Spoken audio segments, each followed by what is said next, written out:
Our green bond market has been recognized by the Asian Development Bank for its potential to expand even further. Our country's most promising sectors for growth comprise renewable energy, green buildings, sustainable agriculture, and water management. Given our archipelagic nature and the looming threat of climate change, investing in the blue bond market is also essential to ensuring the responsible stewardship of our natural wealth, the safeguarding of our coastal communities, and the sustainable growth of industries like fisheries and tourism. Second, we must embrace inclusion. Disasters disproportionately impact people, and they exacerbate existing inequalities. Building stronger societies requires addressing the needs of the most vulnerable, the very young, the very old, the sick, the indigenous peoples, marginalized communities. We must ensure that every voice is heard and every person is empowered to contribute to disaster risk reduction and receives the assistance that they need if the time comes. Third, we must acknowledge that climate change and disasters are catalysts for human displacement. This necessitates forward-thinking policies that create safe pathways for migration and to support those displaced by disasters so that they can rebuild their lives with dignity and security. On our side, we remain steadfast in empowering our local authorities and working closely with our youth to implement nature-based and ecosystem-centered solutions that not only address their unique challenges, but also honor their local traditions and practices. Fourth, innovation must be at the heart of all our strategies. Advancements in technology, data analytics, early warning systems can revolutionize our disaster preparedness and our response. Fifth, coordination and collaboration are the cornerstones of our whole-of-nation approach. By engaging all of our stakeholders, we ensure that we collectively identify the needs, address the gaps, and anticipate the risks ahead of us. And six, fostering open dialogue is essential in bringing our sectors together, promoting both convergence and coherence in our efforts. As such, we carry out regular assessments, regular critiques, ensuring that our policies on disaster risk reduction remain consistent and effective. And seventh, we place great value on the engagement of our private sector, particularly in advancing investments and practices in environmental, social, and governance areas.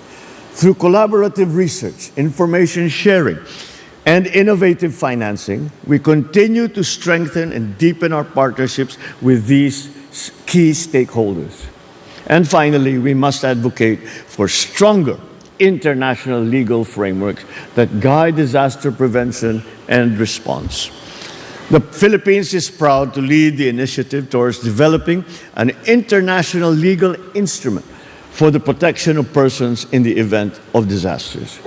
This endeavor aims to fill critical gaps in international disaster response laws, uphold the rights and dignity of affected persons, establish clearer obligations, and enhance humanitarian coordination.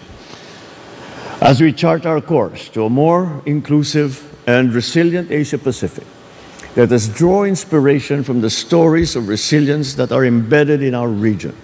From communities that rebuilt after Typhoon Haiyan, to cities that fortify their infrastructure after earthquakes, to grassroots organizations that equip citizens with life-saving skills, we are surrounded by many good examples of what is attainable when we act with foresight, determination, and purpose. And finally, this conference presents us with a grand opportunity to send a powerful message to the world. The Asia-Pacific is not only prepared to overcome the trials of tomorrow, we are also ready to lead in disaster risk reduction and climate action. As you take part in this important conference, I encourage everyone to experience the beauty and the culture of our country. You will soon discover that the strength of our nation lies not only in the efficiency of our policies, but also in the indomitable spirit of our communities and the innate warmth of our people.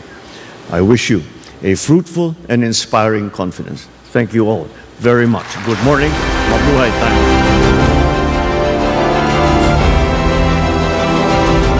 Thank you, Mr. President. That concludes our program. Thank you, Mr. President, for gracing the opening ceremony of the Asia-Pacific Ministerial Conference on Disaster Risk Reduction. Once again, ladies and gentlemen, the President of the Republic of the Philippines, His Excellency Ferdinand R. Marcos Jr.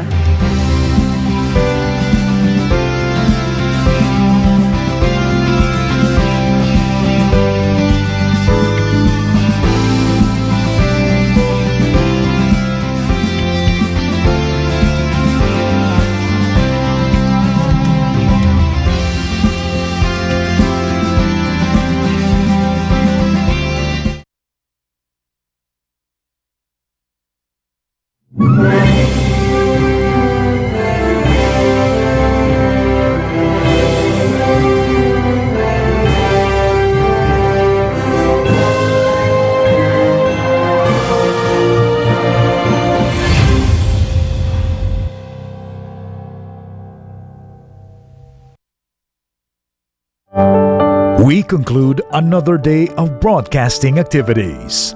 This is DZTV Channel 13, a commercial television station owned and operated by the Intercontinental Broadcasting Corporation, authorized by the National Telecommunications Commission, with station license BSD-0151-2022, MOD 1289. IBC 13 operates daily from 5:30 a.m. to 11 p.m. with a power of 50,000 watts. IBC 13 studios are located at IBC Compound, Capitol Hills Drive, corner Zuzuaregi Street, Capitol Hills, Diliman, Quezon City. IBC Channel 13 is maintained and operated by the following personnel, duly licensed by the National Telecommunications Commission.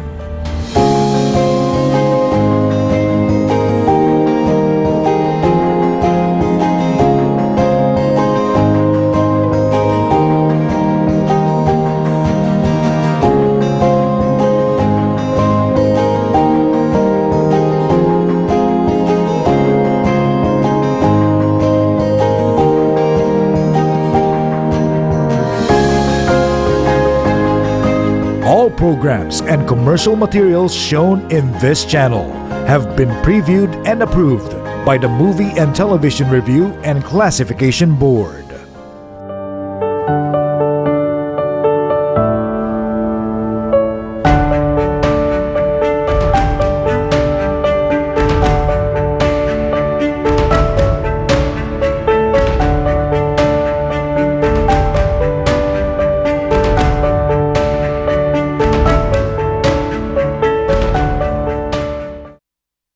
Mga kababayan, ang pambansang awit ng Pilipinas.